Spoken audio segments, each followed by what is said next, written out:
képp koo xamante ni du julli képp koo xamante ni day sàggane julli wala du julli mooy koo xam ne day sàggane julli wala sax du julli na xam ni yàlla borom bi subhanahu wa taala yàlla mere na la bu dee doo julli déglul avant dee di dikk avant buggal yowmal xiyaama bu dee da ngay sàggane julli doo julli ci waxtoom te doo góorgóorlu ci sa biir julli ngay concentré wu da ngay julli mais sa yaa ngi xool fu ne sàggane julli koo xamante ne day foowee julli yàlla nee na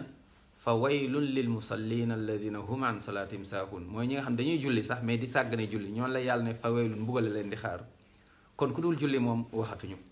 koo xam ne day sàggane julli joxul julli importance wala du julli yàlla mere na la subhanahu wa taala yàlla rëbb na la yàlla nañ ci yàlla musal subhanallah te yàlla ngi lay xaar mbugal boo xamante ni avant ngay dee waaye sa biir bàmmeel lëndëm moo la fay xaar